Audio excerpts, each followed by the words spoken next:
నటుడు TVK party అధినేత అయినటువంటి విజయ్ తాను చేపట్టినటువంటి రాష్ట్ర వ్యాప్త పర్యటనను వాయిదా వేస్తున్నట్టు టీవీకే పార్టీ హెడ్ క్వార్టర్ నుంచి ఒక ప్రకటన విడుదలయ్యింది. నెక్స్ట్ ఇయర్ తమిళనాడులో జరగాల్సినటువంటి అసెంబ్లీ ఎలక్షన్లకు గాను ఈ రాష్ట్ర వ్యాప్తంగా పర్యటనను చేపట్టినటువంటి విజయ్ మొన్న రీసెంట్గా కరూరులో జరిగినటువంటి తొక్కిసలాటలో భాగంగా 41 మంది కార్యకర్తలు కానీ అభిమానులు కానీ చనిపోవడం జరిగింది. సో దీనిలో భాగంగా ఆయన ఎంతో బాధపడి ఇలాంటి సంఘటనలు జరగాల్సింది కాదు, నేను ఇప్పుడే చూస్తూ ఇలాంటి సంఘటనలు అని చెప్పడం జరిగింది.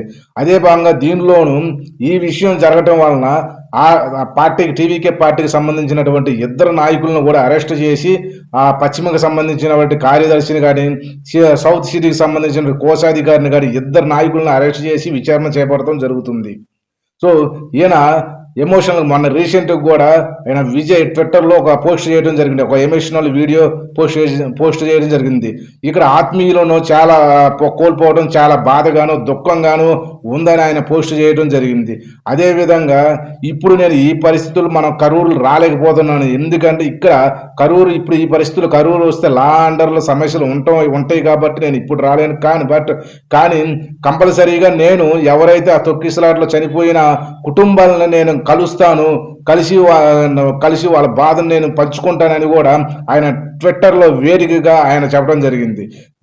ప్రభుత్వానికి కూడా ఒక సందేశాన్ని ఆయన పంపించారు.